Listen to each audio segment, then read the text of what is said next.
Good morning mga Lodi. Ngayon pag-usapan natin tong question ibinigay ni Skippy. Idol, may GC dito sa Pinas. 11 to 13 pesos lang bilihan ng pie. Ano masasabi mo? So alam naman natin siguro na bawal ang magbenta. Muna ako ngayon sa enclosed mainnet. Delikado yan. Parehas kayo, yung buyer at saka yung seller. Once na malaman na nagbebenta kayo at bumibili kayo, yung account nyo mapofrozen yan ng 100 years. Alam nyong seryoso sila dito sa sinasabi nila. Okay, nakita naman natin na may mga account na kung saan na-lock for 100 years. At kung gusto nyo mangyari yun, hindi makipag-transact kayo sa kanila. Okay? Eto nakakatuwa lang kasi nga vina-value na nila ang pie. Ngayon, na enclosed mainnet pa lang, nagbibigay na sila ng value mga 11 to 13. Pero nung una, alam niyo, marami nagsasabi na wala pa sa piso yan, wala pa sa piso. Pero isang achievement ng Pi Network ito, no? Na para ipakita dun sa mga negative nung una pa lang nag-start ang Pi Network na parang nang scam lang. Ayan, no? Sila na lang din yung nagbigay ng value dun sa token. Kung sa atin, kung gusto na talaga nating i-support tong ecosystem ng Pi Network, hindi natin gagawin yung mga nakakasira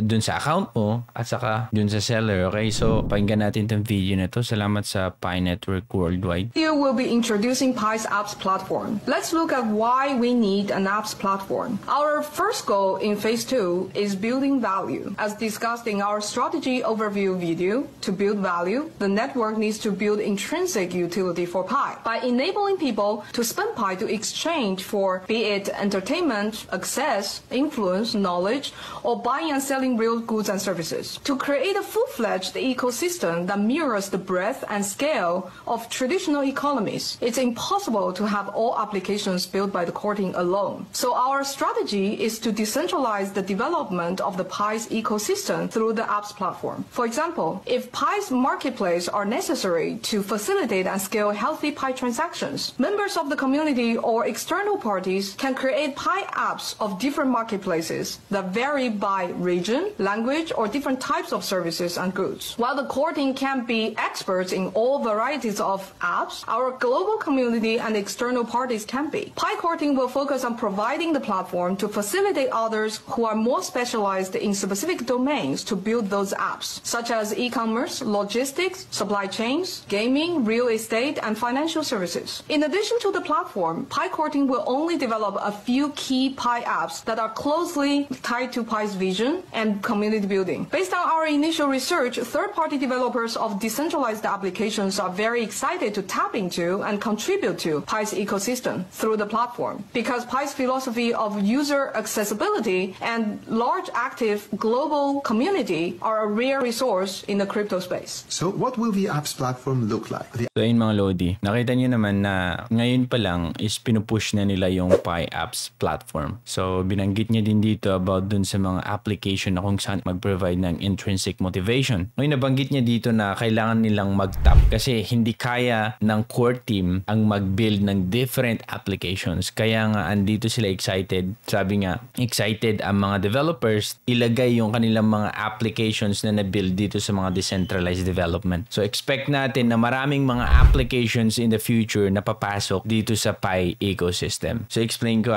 parang ginagawa nila, for example ganito, parang katulad ng Google, okay? Ang Google meron silang create na mga applications na kung saan inline dun sa vision and mission nila. Gmail, news, contacts, photos, drive, ito ay mga applications, okay, na na-build na kung saan makakatulong sa mga users. Yun yung parang goal din nila. Ang parang i-create nila na mga applications galing sa core team is yung mga applications na kung inline dun sa vision and mission ng Pi Network. Meron din silang Play Store na kung saan andito lahat ng mga applications. Itong lahat ng applications nito hindi Google ang nag-create kundi mga iba't ibang developers. Yun yung goal ng Pi Apps. Okay? Nagkakaroon tayo ng parang Google Play Store na kung saan marami kayong makikita mga iba't ibang applications para yan sa makakatulong yan sa mga businesses na real estate, finance app man yan, entertainment man yan, pero makikita mo doon. Ibig sabihin magbe-build sila doon ng different applications. Ito hindi kaya itong gawin ng Google na i-create ang Mobile Legends, i-create ang iba't ibang applications dito, kundi ang ginawa lang nila is nag-facilitate sila. Meron silang applications na kung saan dun ilagay lahat ng mga iba't ibang applications. Ngayon, pwedeng paid na application at pwedeng free. At ang mangyayari dito, ang gagamitin is ang Pi Coin. So, yun yung parang gustong iparating ni Chan sa atin na ito ay nagbe-build tayo na something na hindi lamang okay pang trading or or stake tapos ganun na. Hindi. Nagbibuild tayo ng Web3 dito. Okay, itong Google nito is Web2 eh. So, ang ginagawa natin is nagbibuild tayo ng Web3 ecosystem dito. Pakita ko ulit Ito yung mga application ng Google. Okay? So, ang core team, ang gagawin nila, mag-build sila ng mga few applications na kung saan inline dun sa vision. Sabi ko, parang ang build nila, ilan siguro. Pero meron yung Pi apps na bibuild nila na dun ilalagay lahat yung mga application na na-build ng mga different developers. So, yun mga Lodi, okay? Ito, ay seryoso sila dito. Matagal na nilang plinano to. Nakita nyo naman yung mga pictures na kung saan andun, nahiwa-hiwalay yung core team, okay? So, ito yung mga core team, di ba? 3 hackathon event yun. Nahiwa-hiwalay sila, pumunta sila doon para i-support at i-explain din ang Pi Network sa mga attendees or sa mga developers. Kasi lahat ng andun, developers, okay? At kung maka-invite sila ng mga developers na kung saan mag-apply or ipasok yung mga applications na na-create nila, then maganda yun. Kaya nga, nagtatrabaho talaga sila. Eto, sa isang hackathon event yan, eto din, yan yung founder na dalawa. Ito din, in-explain ng Pi Network. So, makita natin, ayan siya. Seryoso sila sa kanilang ginagawa. Kaya yung sinasabi nyo, nagbebenta-benta ng mga, hayaan nyo na sila. Kung ganyan talaga yung plano nyo at kung kayo naman, kailangan nyo ng pera, magbenta kayo. Huwag nyo lang hayaan na makita kayo or malaman na nagbebenta kayo kasi malak yung account nyo for 100 years. Maraming salamat and thank you so much for watching.